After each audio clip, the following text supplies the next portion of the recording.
شروع اللہ کا نام لے کر جو بڑا مہربان نہایت رحم والا ہے۔ طٰہٰ، اے نبی صلی اللہ علیہ وآلہ وسلم، ہم نے تم پر قرآن اس لیے نازل نہیں کیا کہ تم مشقت میں پڑ جاؤ، مگر ہر اس شخص کی نصیحت کے لیے نازل کیا ہے جو خوف رکھتا ہے۔ یہ اس ذات کا اتارا ہوا ہے جس نے زمین اور اونچے اونچے آسمان بنائے، یعنی رحمان، جو عرش پر جلوہ افروز ہوا۔ جو کچھ آسمانوں میں ہے اور جو کچھ زمین میں ہے اور جو کچھ ان دونوں کے بیچ میں ہے اور جو کچھ مٹی کے نیچے ہے، سب اسی کا ہے۔ اور اگر تم پکار کر بات کہو تو کیا ہے، وہ تو آہستہ کہی ہوئی اور نہایت پوشیدہ بات تک کو جانتا ہے۔ اللہ وہ معبود برحق ہے کہ اس کے سوا کوئی معبود نہیں ہے، اس کے سب نام اچھے ہیں۔ اور کیا تمہیں موسیٰ کے حال کی خبر ملی ہے؟ جب انہوں نے آگ دیکھی تو اپنے گھر والوں سے کہا کہ تم یہاں ٹھہرو، میں نے آگ دیکھی ہے، میں وہاں جاتا ہوں، شاید اس میں سے میں تمہارے پاس انگارہ لاؤں یا آگ کے مقام سے اپنا رستہ معلوم کر سکوں۔ پھر جب وہ وہاں پہنچے تو آواز آئی کہ اے موسیٰ، میں تو تمہارا پروردگار ہوں، تو اپنے جوتے اتار دو، تم یہاں پاک میدان یعنی طویٰ میں ہو، اور میں نے تم کو منتخب کر لیا ہے، تو جو حکم دیا جائے اسے سنو۔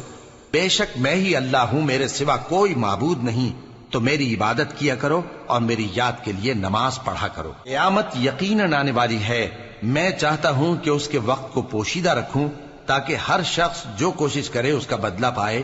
تو جو شخص اس پر ایمان نہیں رکھتا اور اپنی خواہش کے پیچھے چلتا ہے، کہیں تم کو اس کے یقین سے روک نہ دے، تو اس صورت میں تم ہلاک ہو جاؤ۔ اور اے موسیٰ، یہ تمہارے داہنے ہاتھ میں کیا ہے؟ انہوں نے کہا، یہ میری لاٹھی ہے، اس پر میں ٹیک لگاتا ہوں اور اس سے اپنی بکریوں کے لیے پتے جھاڑتا ہوں، اور اس میں میرے اور بھی کئی فائدے ہیں۔ فرمایا کہ موسیٰ اسے زمین پر ڈال دو، تو انہوں نے اس کو ڈال دیا اور وہ یکا یک سانپ بن کر دوڑنے لگا۔ فرمایا کہ اسے پکڑ لو اور ڈرنا مت، ہم اس کو ابھی اس کی پہلی حالت پر لوٹا دیں گے، اور اپنا ہاتھ اپنی بغل میں دبا لو کہ وہ کسی عیب و بیماری کے بغیر سفید چمکتا دمکتا نکلے گا۔ یہ دوسری نشانی ہے تاکہ ہم تمہیں اپنے بڑے بڑے نشانات دکھائیں۔ تم فرعون کے پاس جاؤ کہ وہ سرکش ہو رہا ہے۔ کہا، اے میرے پروردگار، اس کام کے لیے میرا سینہ کھول دے اور میرا کام آسان کر دے، اور میری زبان کی گرہ کھول دے تاکہ وہ میری بات سمجھ لیں، اور میرے گھر والوں میں سے ایک کو میرا وزیر یعنی مددگار مقرر فرما، یعنی میرے بھائی ہارون کو۔ اس سے میری کمر کو مضبوط کر اور اسے میرے کام میں شریک کر، تاکہ ہم تیری بہت سی تسبیح کریں اور تجھے کثرت سے یاد کریں۔ تو ہم کو ہر حال میں دیکھ رہا ہے۔ فرمایا، موسیٰ، تمہاری دعا قبول کی گئی، اور ہم نے تم پر ایک بار اور بھی احسان کیا تھا جب ہم نے تمہاری والدہ کو الہام کیا تھا جو تمہیں بتایا جاتا ہے۔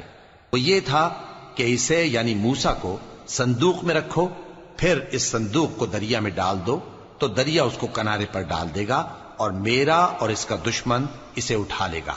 اور موسیٰ، میں نے تم پر اپنی طرف سے محبت ڈال دی، اور اس لیے کہ تم میرے سامنے پرورش پاؤ۔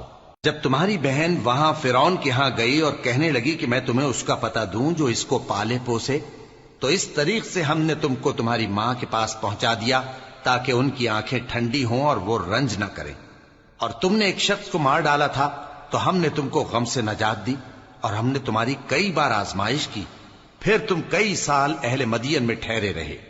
پھر اے موسیٰ، تم ایک اندازے پر آ پہنچے اور میں نے تم کو اپنے کام کے لیے بنایا ہے، تو تم اور تمہارا بھائی دونوں ہماری نشانیاں لے کر جاؤ اور میری یاد میں سستی نہ کرنا۔ دونوں فرعون کے پاس جاؤ کہ وہ سرکش ہو رہا ہے، اور اس سے نرمی سے بات کرنا، شاید وہ غور کرے یا ڈر جائے۔ دونوں کہنے لگے کہ اے ہمارے پروردگار، ہمیں خوف ہے کہ وہ ہم پر زیادتی کرنے لگے یا زیادہ سرکش ہو جائے۔ اللہ نے فرمایا کہ ڈرو مت، میں تمہارے ساتھ ہوں کہ سنتا اور دیکھتا ہوں۔ اچھا، تو اس کے پاس جاؤ اور کہو کہ ہم آپ کے پروردگار کے بھیجے ہوئے ہیں، تو بنی اسرائیل کو ہمارے ساتھ جانے کی اجازت دیجیے اور انہیں عذاب نہ کیجیے۔ ہم آپ کے پاس آپ کے پروردگار کی طرف سے نشانی لے کر آئے ہیں، اور جو ہدایت کی بات مانے اس کو سلامتی ہو۔ ہماری طرف یہ وحی آئی ہے کہ جو جھٹلائے اور منہ پھیرے اس کے لیے عذاب تیار ہے۔ غرض موسیٰ اور ہارون فرعون کے پاس گئے، اس نے کہا کہ موسیٰ، تمہارا پروردگار کون ہے؟ کہا کہ ہمارا پروردگار وہ ہے جس نے ہر چیز کو اس کی شکل و صورت بخشی، پھر راہ دکھائی۔ کہا تو پہلی قوموں کا کیا حال ہوا؟ فرمایا کہ ان کا علم میرے پروردگار کو ہے جو کتاب میں لکھا ہوا ہے۔ میرا پروردگار نہ چوکتا ہے نہ بھولتا ہے۔ وہ وہی تو ہے جس نے تم لوگوں کے لیے زمین کو فرش بنایا اور اس میں تمہارے لیے رستے بنا دیے اور آسمان سے پانی برسایا، پھر اس سے مختلف نباتات پیدا کی کہ خود بھی کھاؤ اور اپنے مویشیوں کو بھی چراؤ۔ بے شک ان باتوں میں عقل والوں کے لیے بہت سی نشانیاں ہیں۔ اسی زمین سے ہم نے تم کو پیدا کیا اور اسی میں ہم تمہیں لوٹائیں گے اور اسی سے ہم تمہیں دوسری دفعہ نکالیں گے۔ اور ہم نے فرعون کو اپنی سب نشانیاں دکھائیں، مگر وہ تکذیب اور انکار ہی کرتا رہا۔ کہنے لگا کہ موسیٰ، کیا تم ہمارے پاس اس لیے آئے ہو کہ اپنے جادو کے زور سے ہمیں ہمارے ملک سے نکال دو؟ تو ہم بھی تمہارے مقابل ایسا ہی جادو لائیں گے، تو ہمارے اور اپنے درمیان ایک وقت مقرر کر لو کہ نہ تو ہم اس کے خلاف کریں اور نہ تم، اور یہ مقابلہ ایک ہموار میدان میں ہوگا۔ موسیٰ نے کہا کہ آپ کے لیے یوم زینت کا وعدہ ہے، اور یہ کہ لوگ اس روز دن چڑھے اکٹھے ہو جائیں۔ تو فرعون لوٹ گیا اور اپنے سامان جمع کر کے پھر آیا۔ موسیٰ نے ان جادوگروں سے کہا کہ یہ تمہاری بربادی ہوگی، اللہ پر جھوٹ نہ باندھو، وہ تمہیں عذاب سے فنا کر دے گا، اور جس نے جھوٹ باندھا وہ نامراد رہا۔ تو وہ باہم اپنے معاملے میں جھگڑنے اور چپکے سرگوشی کرنے لگے۔ کہنے لگے یہ دونوں جادوگر ہیں، چاہتے ہیں کہ اپنے جادو کے زور سے تم کو تمہارے ملک سے نکال دیں اور تمہارے بہترین مذہب کو نابود کر دیں۔ تو تم جادو کا سامان اکٹھا کر لو اور پھر قطار باندھ کر آؤ۔ آج جو غالب رہا وہی کامیاب ہوا۔ جادوگر بولے کہ موسیٰ، یا تو تم اپنی چیز ڈالو یا ہم اپنی چیزیں پہلے ڈالتے ہیں۔ موسیٰ نے کہا بلکہ تم ہی پہلے ڈالو۔ جب انہوں نے چیزیں ڈالیں تو یکا یک ان کی رسیاں اور لاٹھیاں موسیٰ کے خیال میں ایسی آنے لگیں کہ وہ میدان میں ادھر ادھر دوڑ رہی ہیں۔ اس وقت موسیٰ نے اپنے دل میں خوف محسوس کیا۔ ہم نے کہا خوف نہ کرو، بلا شبہ تم ہی غالب رہو گے، اور جو چیز یعنی لاٹھی تمہارے داہنے ہاتھ میں ہے اسے ڈال دو کہ جو کچھ انہوں نے بنایا ہے اس کو وہ نگل جائے گی۔ جو کچھ انہوں نے بنایا ہے یہ تو جادوگروں کے ہتھ کنڈے ہیں، اور جادوگر جہاں بھی جائے کامیاب نہیں ہوگا۔ اس پر جادوگر سجدے میں گر پڑے، کہنے لگے کہ ہم موسیٰ اور ہارون کے پروردگار پر ایمان لائے۔ فرعون بولا کہ پیشتر اس کے کہ میں تمہیں اجازت دوں تم اس پر ایمان لے آئے؟ بے شک یہ تمہارا بڑا یعنی استاد ہے جس نے تم کو جادو سکھایا ہے، سو میں تمہارے ہاتھ اور پاؤں مخالف سمت سے کٹوا دوں گا اور تم کو کھجوروں کے تنوں پر سولی چڑھوا دوں گا، اور تم کو معلوم ہوگا کہ ہم میں سے کس کا عذاب زیادہ سخت اور دیر تک رہنے والا ہے۔ انہوں نے کہا کہ جو دلائل ہمارے پاس آ گئے ہیں ان پر اور جس نے ہم کو پیدا کیا ہے اس پر ہم آپ کو ہرگز ترجیح نہیں دیں گے، تو آپ کو جو حکم دینا ہو دے دیجئے، اور آپ جو حکم دے سکتے ہیں وہ صرف اسی دنیا کی زندگی میں دے سکتے ہیں۔ ہم تو اپنے پروردگار پر ایمان لے آئے تاکہ وہ ہمارے گناہوں کو معاف کرے، اور اسے بھی جو آپ نے ہم سے زبردستی جادو کرایا، اور اللہ سب سے اچھا ہے اور ہمیشہ باقی رہنے والا ہے۔ جو شخص اپنے پروردگار کے پاس گناہگار ہو کر آئے گا تو اس کے لیے جہنم ہے جس میں نہ وہ مرے گا نہ جیے گا، اور جو اس کے روبرو ایماندار ہو کر آئے گا اور عمل بھی نیک کیے ہوں گے تو ایسے لوگوں کے لیے اونچے اونچے درجے ہیں، یعنی ہمیشہ رہنے کے باغ جن کے نیچے نہریں بہ رہی ہیں، ہمیشہ ان میں رہیں گے، اور یہ اس شخص کا بدلہ ہے جو پاک ہوا۔ اور ہم نے موسیٰ کی طرف وہی بھیجی کہ ہمارے بندوں کو راتوں رات نکال لے جاؤ، پھر ان کے لیے سمندر میں لاٹھی مار کر خشک رستہ بنا دو، پھر تم کو نہ فرعون کے آ پکڑنے کا خوف ہوگا اور نہ غرق ہونے کا ڈر۔ پھر فرعون نے اپنے لشکروں کے ساتھ ان کا تعاقب کیا تو سمندر کی موجوں نے ان پر چڑھ کر انہیں ڈھانک لیا یعنی ڈبو دیا، اور فرعون نے اپنی قوم کو گمراہ کر دیا اور سیدھے رستے پر نہ ڈالا۔ اے آل یعقوب، ہم نے تم کو تمہارے دشمن سے نجات دی اور تورات دینے کے لیے تم سے کوہ طور کی داہنی جانب مقرر کی، اور تم پر من اور سلوہ نازل کیا، اور حکم دیا کہ جو پاکیزہ چیزیں ہم نے تم کو دی ہیں ان کو کھاؤ اور اس میں حد سے نہ نکلنا، ورنہ تم پر میرا غضب نازل ہوگا، اور جس پر میرا غضب نازل ہوا وہ ہلاک ہو گیا۔ اور جو توبہ کرے اور ایمان لائے اور عمل نیک کرے پھر سیدھے رستے چلے اس کو میں بخش دینے والا ہوں۔ اور اے موسیٰ، تم نے اپنی قوم سے آگے چلے آنے میں کیوں جلدی کی؟ کہا وہ میرے پیچھے آ رہے ہیں، اور اے میرے پروردگار میں نے تیری طرف آنے کی جلدی اس لیے کی کہ تو خوش ہو جائے۔ فرمایا کہ ہم نے تمہاری قوم کو تمہارے بعد آزمائش میں ڈال دیا ہے، اور سامری نے ان کو بہکا دیا ہے۔ اور موسیٰ غصے اور غم کی حالت میں اپنی قوم کے پاس واپس آئے اور کہنے لگے کہ اے قوم، کیا تمہارے پروردگار نے تم سے اچھا وعدہ نہیں کیا تھا؟ کیا میری جدائی کی مدت تمہیں لمبی معلوم ہوئی، یا تم نے یہ چاہا کہ تم پر تمہارے پروردگار کی طرف سے غضب نازل ہو، اور اس لیے تم نے مجھ سے جو وعدہ کیا تھا اس کے خلاف کیا؟ وہ کہنے لگے کہ ہم نے اپنے اختیار سے آپ سے وعدہ خلافی نہیں کی، لیکن ہم ان لوگوں کے زیوروں کا بوجھ اٹھائے ہوئے تھے، پھر ہم نے اس کو آگ میں ڈال دیا، اور اسی طرح سامری نے ڈال دیا۔ تو اس نے ان کے لیے ایک بچڑا بنا دیا، یعنی ایک بے جان جسم جس میں گائے کسی آواز تھی۔ تو لوگ کہنے لگے کہ یہی تمہارا معبود ہے اور یہی موسیٰ کا معبود ہے، مگر وہ بھول گئے ہیں۔ تو کیا یہ لوگ نہیں دیکھتے کہ وہ ان کی کسی بات کا جواب نہیں دیتا، اور نہ ان کے نقصان اور نفع کا کچھ اختیار رکھتا ہے؟ اور ہارون نے ان سے پہلے ہی کہہ دیا تھا کہ لوگوں، اس کے ذریعے تمہیں فتنے میں ڈال دیا گیا ہے، اور تمہارا پروردگار تو رحمان ہی ہے، تو میری پیروی کرو اور میرا کہا مانو۔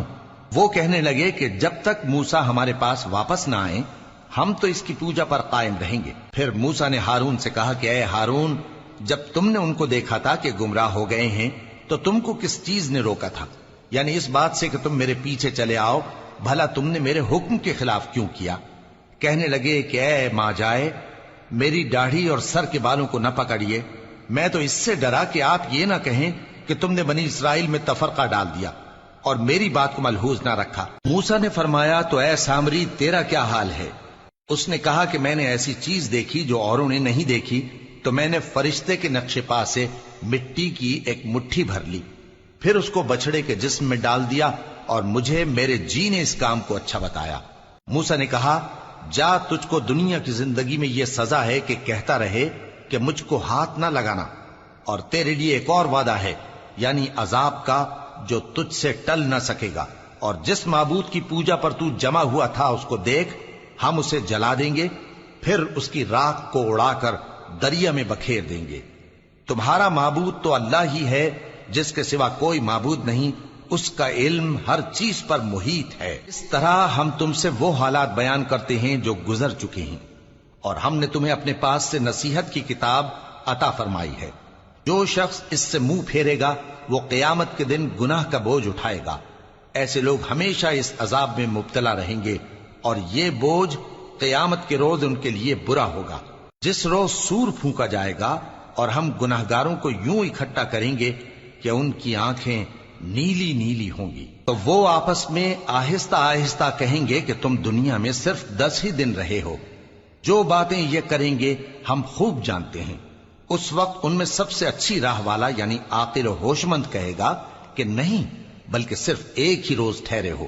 اور اے نبی صلی اللہ علیہ وآلہ وسلم، لوگ تم سے پہاڑوں کے بارے میں دریافت کرتے ہیں، کہہ دو کہ میرا رب ان کو راکھ بنا کر بکھیر دے گا، پھر زمین کو ہموار میدان کر چھوڑے گا جس میں تم کوئی نشیب و فراز نہ دیکھو گے۔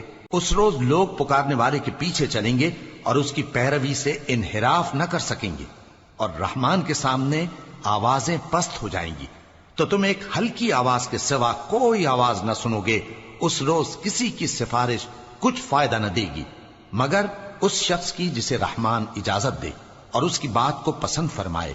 جو کچھ ان کے آگے ہے اور جو کچھ ان کے پیچھے ہے وہ اس کو جانتا ہے، اور وہ اپنے علم سے اللہ کے علم کا احاطہ نہیں کر سکتی۔ اور اس زندہ و قائم کے روبرو منہ لٹک جائیں گے، اور جس نے ظلم کا بوجھ اٹھایا وہ نامراد رہا، اور جو نیک کام کرے گا اور مومن بھی ہوگا تو اس کو نہ ظلم کا خوف ہوگا اور نہ نقصان کا۔ اور ہم نے اس کو اسی طرح کا قرآن عربی نازل کیا ہے، اور اس میں طرح طرح کے ڈراوے بیان کر دیے ہیں تاکہ لوگ پرہیزگار بنیں یا اللہ ان کے لیے نصیحت پیدا کر دے۔ تو اللہ جو سچا بادشاہ ہے، عالی قدر ہے، اور قرآن کی وحی جو تمہاری طرف بھیجی جاتی ہے اس کے پورا ہونے سے پہلے قرآن کے پڑھنے میں جلدی نہ کیا کرو، اور دعا کرو کہ میرے پروردگار مجھے اور زیادہ علم دے۔ اور ہم نے پہلے آدم سے عہد لیا تھا مگر وہ اسے بھول گئے، اور ہم نے ان میں ارادے کی پختگی نہ پائی۔ اور جب ہم نے فرشتوں سے کہا کہ آدم کے آگے سجدہ کرو تو تو سب سجدے میں گر پڑے مگر ابلیس نے انکار کیا۔ اس پر ہم نے فرمایا کہ آدم، یہ تمہارا اور تمہاری بیوی کا دشمن ہے، تو یہ کہیں تم دونوں کو بہشت سے نہ نکلوا دے، پھر تم تکلیف میں پڑ جاؤ۔ یہاں تم کو یہ آسائش ہے کہ نہ بھوکے رہو نہ ننگے، اور یہ کہ نہ پیاسے رہو اور نہ دھوپ کھاؤ۔ پھر شیطان نے ان کے دل میں وسوسہ ڈالا اور کہا کہ آدم، بھلا میں تم کو ایسا درخت بتاؤں جو ہمیشہ کی زندگی کا باعث ہو اور ایسی بادشاہت کہ کبھی زائل نہ ہو؟ سو دونوں نے اس درخت کا پھل کھا لیا تو ان پر ان کی شرم گاہیں ظاہر ہو گئیں اور وہ اپنے اوپر بہشت کے پتے چپکانے لگے، اور آدم نے اپنے پروردگار کے حکم کے خلاف کیا تو وہ اپنے مقصد سے بے راہ ہو گئے۔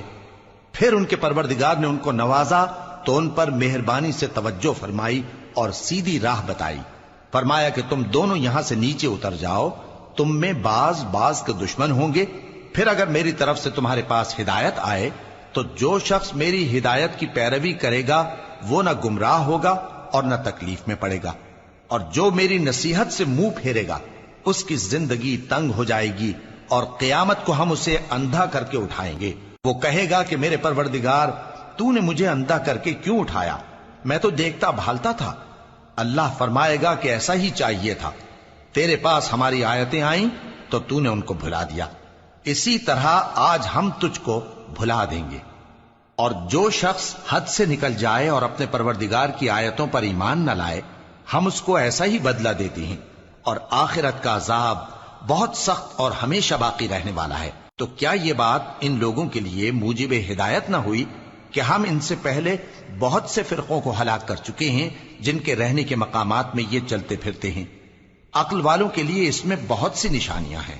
اور اگر ایک بات تمہارے پروردگار کی طرف سے پہلے صادر اور جزائے اعمال کے لیے ایک میعاد مقرر نہ ہو چکی ہوتی تو نزول عذاب لازم ہو جاتا۔ پس جو کچھ یہ بکواس کرتے ہیں اس پر صبر کرو، اور سورج کے نکلنے سے پہلے اور اس کے غروب ہونے سے پہلے اپنے پروردگار کی تسبیح و تحمید کیا کرو، اور رات کی کچھ گھڑیوں میں بھی اس کی تسبیح کیا کرو، اور دن کے مختلف اوقات یعنی دوپہر کے وقت بھی، تاکہ تم خوش ہو جاؤ۔ اور کئی طرح کے لوگوں کو جو ہم نے دنیا کی زندگی میں آرائش کی چیزوں سے نوازا ہے تاکہ ان کی آزمائش کریں، ان پر نگاہ نہ کرنا، اور تمہارے پروردگار کی عطا فرمائی ہوئی روزی بہت بہتر اور باقی رہنے والی ہے۔ اور اپنے گھر والوں کو نماز کا حکم کرو اور اس پر قائم رہو۔ ہم تم سے روزی کے خواستگار نہیں، بلکہ تمہیں ہم روزی دیتے ہیں، اور نیک انجام اہل تقوی کا ہے۔ اور کہتے ہیں کہ یہ پیغمبر اپنے پروردگار کی طرف سے ہمارے پاس کوئی نشانی کیوں نہیں لائے؟ کیا ان کے پاس پہلی کتابوں کی نشانی نہیں آئی؟